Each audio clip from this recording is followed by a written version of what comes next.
The paper, I think, is a very important paper, and I would encourage anybody listening to the show, watching it, to pull it up. I think it's one of those rare neuroimaging papers that is very accessible, and Epley and the group that did the work took individuals and assessed their attitudes on certain issues, gay marriage, abortion, various things. And then they also assessed what they thought God's attitudes on those issues were, what Bill Gates' attitude was, what an average American was, and then they basically show, and they have, I think there's 7 different groups. They basically show that an individual's attitude, that God's attitude is basically the same as the individual's attitude. That when you assess what you think God believes on a certain subject, you are basically just reviewing your own attitude. And what I thought was brilliant, two pieces of the research I thought were brilliant. One, they then manipulated people's beliefs, and they would have them read a paper on a particular issue, and they would shift the individual's attitude, or they would ask the individual to give a speech on a particular topic. At any rate, they were able to shift the person's attitude on a particular issue. And sure enough, what they thought God's attitude was also shifted. The other thing that's important about the paper was that one of the groups were put in neuroimaging studies, a neuroimaging study. They were put in, I think, functional MRIs. And what, again, they showed was that the part of our brain that assesses what we think, our beliefs, is the same area that shows up when you ask an individual what they think God believes. And the area of the brain that has to do with what we think another person, another entity thinks, is not the area that lights up when you ask about God's attitude. I think I would have predicted, for instance, that if you ask somebody what God's attitude is on a particular thing, that the area of the brain that has to do with assessing another person's mind, I would have predicted that would have shown up on the studies. And what I thought was surprising and important about the study was literally at the neuroanatomic level, they showed that the part of the brain that lights up is your own view, your own thoughts. And that's why I think the paper is important. And I'd like to add to that, building again on something that we talked about in the conversation we had a week or so ago. We discussed, prior to coming onto that paper, why it is that people seem to hold on to religious beliefs and views and opinions more vehemently than they would with perhaps other beliefs or ideas. What struck me afterwards, and when I was editing it and putting it together, was that if it is the case, as this paper seems to suggest, that literally when one is thinking of God, one's thinking of oneself, is that perhaps an explanation as to why people do hold on to beliefs so vehemently? Because you're really, to change those beliefs, you are effectively changing the core of the person, their very identity almost. Is that a fair comment, do you think? Yes, I think that's a very good point, because I think one of the crucial issues facing us at this time is what do we know helps people give up religious or supernatural beliefs? What are the processes? And so this furthers our understanding as to where those beliefs are embedded in the brain. And if they are part of our very identity, that is important to know, because when we're having people move away from religion or give up supernatural beliefs, we really are asking them to change fundamental pieces of their sense of self. And I think this is crucial to understand. Well, I'm not going to take up more of your time, because I've had the opportunity of talking to you before, and I know that some of the other people on the panel want to raise issues with you. Whilst they're doing that, I'll start lining up some callers. We have one already, but as I say, if you want to appear on the show, send a contact request to Magic Sandwich Show on Skype, and give the gist of the topic or question that you want to raise. Concordance or Owen, which one of you wants to go first? I'll go. Obviously, this is no surprise to me when I've argued with people that what if there was a hypothetical technology that could evidence God and find out his powers and find out what God really is and all of that.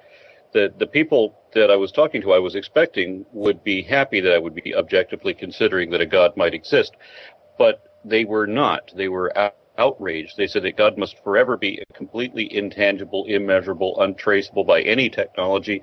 And in the course of a long conversation, I came to understand that the reason that they wanted God to never be evidenced, never be measured, and never be identified was because they don't ever want to be in a position where their beliefs about God are wrong. They want to be able to assert as fact exactly whatever they want to make up about what their God believes, likes, hates, or will do. And they don't ever want to be wrong about that. That at least appears to be what the psyche is. I think it is that they don't ever wish to be wrong. They always want to be able to assert their beliefs, their own personal beliefs, and they can do it through the vehicle of God. Adds authority. And then feign authority in the process. Yes. But, I mean, it's fairly basic to say, isn't it, that no one wants to be wrong. And everyone believes that they are right. Everyone believes that they are rational.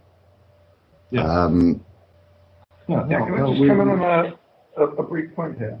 This thing when you say that people, when they're asked to think about what God wants, their part of the brain lights up that is identified with the self, not with others. It's a small but maybe technically relevant point. I've not read the paper. Is this actually dealing with others who you actually know personally, or is this dealing with other people who you don't know? That's a good point. I'd have to go back. I think it's simply other people. I think they ask about what they think. I can help you here, Andy. I've read it a few days ago. It is other people who they do not know. It is the it's a variety of different people. So they ask about what they, Katie Couric thinks. So they ask what Mike Beck, various, and then they also ask what a generic American would think. So that all of those sort of generic type of people. Yes. So in the generic American, with the reference to the generic American, here we have a fictitious character essentially. Would that not light up in the same capacity that God would? So apparently it does. Apparently it doesn't. Relates back to the one at a time. Concordance. Can Andy just deal with that point first? Concordance. Sure. Go ahead. Aaron. No, that's my question. Yeah, please, Mr. Thomson. Well, I think let the other Concordance, I think, was going to answer.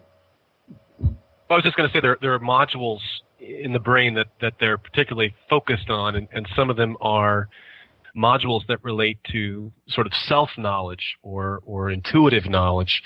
And then there are other modules that have specific locations in the brain that have to do with agency detection or a sense of assessing other people's feelings. So we're talking here about the very sort of basic biology of where do these thoughts locate to or what parts of the brain are lighting up. But underneath that, an evolutionary psychologist could say, we see that this person is not looking at extrospection, they're looking at introspection. What do I believe? And they substitute that value in for what they feel that God must believe. The way that I would view this is that, in fact, it's maybe the most expected way that you would expect systems like this to behave, is that if you're asked what another person thinks or believes or whatever, the basal model that you create in your brain is yourself, because it's the human that you have most experience of. So you actually just sort of create a replica of yourself. But I think this is the issue that is at the heart of this. Normally when that happens, when you're asked what is someone else thinking, when you're asked to do that sort of projection, it is a different area of the brain that is triggered and is lighting up.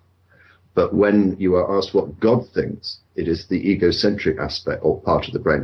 Is that a reasonably accurate summary, Andy? So that's my understanding. It's not an absolute distinction, but I think it is, as they say, it's more egocentric, which you wouldn't predict. But I think Xavier raised a good point that they need to go back and look at what you think somebody who you know well would think. That should be in the controls. Because there are already, there's this Drummond-Kruger effect, which is people who aren't very talented tend to over-assess their ability and the such like, and people who tend to be able tend to under-assess themselves. And this is, if you think about it, they're actually sort of expecting that everyone else is like themselves and then judging themselves accordingly. But when you actually know someone, you've actually got a series of extra attributes in the model that actually trump the generic extra person you've created. Now, you can never do that with God, so God always has to remain, if you like, at the basal model of self. That makes sense. I mean, this is just how I'd expect it to work. But. No, I was going to say, you might send an email to Epley, see what response you get. Yeah, I think it's perhaps a little bit unfair to expect Andy to be able to answer questions about a paper which he didn't write, but concordance.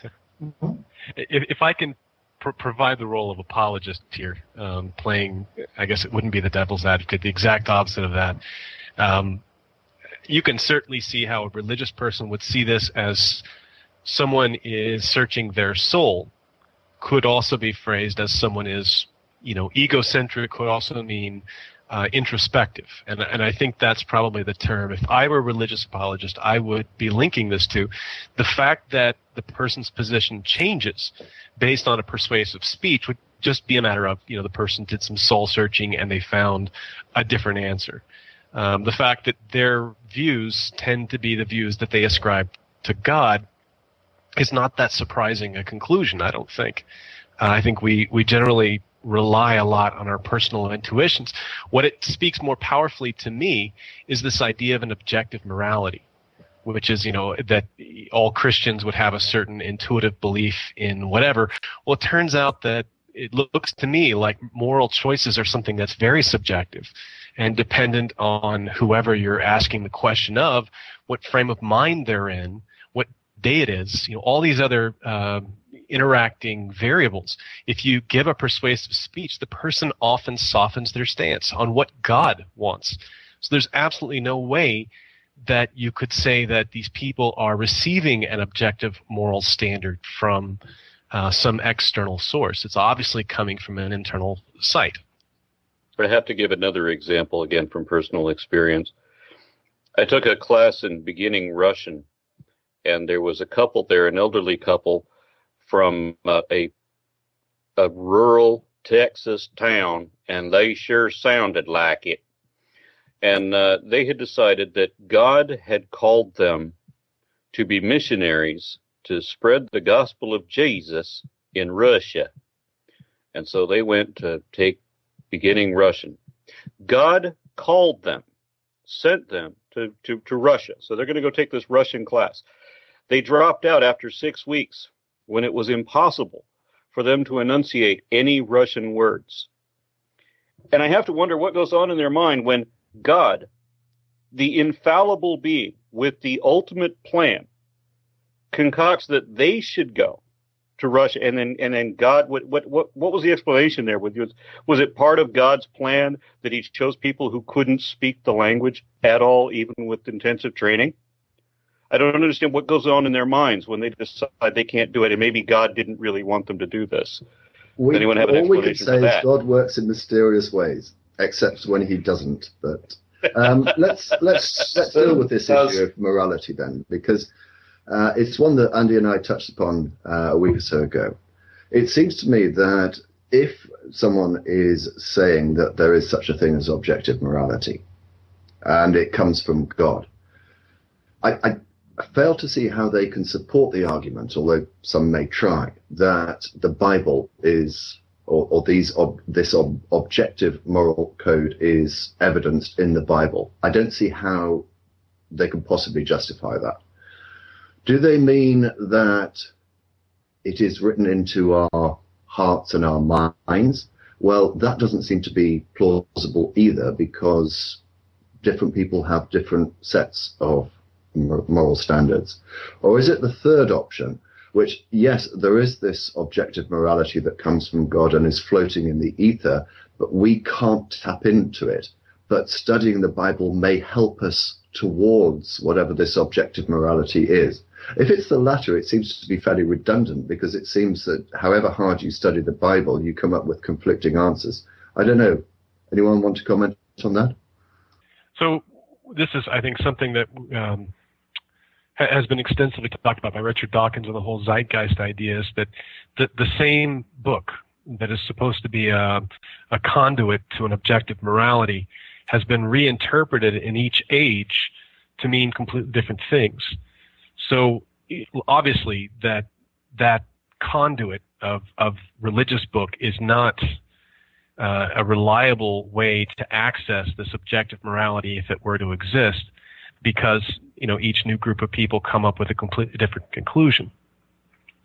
It's also been pretty well established, and I'm looking at the paper here, those of you in the audience that don't have the link to this PNAS article, where it talks about the very earliest recognition that each group of people that come up with a religious group tend to represent their gods as looking like themselves. So the Greek gods were fair-skinned and the African gods were dark-skinned. And that was, observed all the way back. We've certainly seen that all the way back to the very beginning. So if there's some objective religious morality that's floating out in the ether, then there's no reliable way to access it. It wouldn't really matter if it were truly objective or not. That knowledge has not been given to us because our knowledge of morality keeps changing. There's no way that we can even determine if there's a true objective morality. So then maybe the obvious observation to start with is that we're a social group, a species. Within that group, there are actually variations. Maybe the most obvious one is, just take, for example, height. Now, is there an objective measure of height? Well, no. Is a proton big or small? Is a galaxy big or small? It's all relative. And what you actually judge it relative to with things like height is relative to the actual population. You get some sort of Gaussian curve, and things that are on one side of it are deemed tall, things that are on the other side are deemed short. Similarly, you could sort of parameterize some sort of space like this for morality, where, so in this sense, there is objective morality in some senses, but it's measured relative to the behavior of the ensemble. That not seem sensible? Well, I have to say, I'm going back to what Concordant said. I agree entirely with what he said. If there is such a thing as objective morality, then, and it is floating around in the ether, then it's redundant. It's worthless to us. And studying the Bible, as I say, doesn't seem to get you anywhere, or studying any religion doesn't. And the example I used with Andy was the issue of slavery. And however apologetic Christians are about this in the Bible, the fact remains that Jesus dying on the cross didn't change the laws in relation to slavery. It's mentioned in the New Testament many times, and it's never mentioned in a negative way. So, as I say, I just don't understand the objective morality argument that is being put forward. But we do have someone who wants to defend, from the theist point of view, the paper that we've just been discussing. And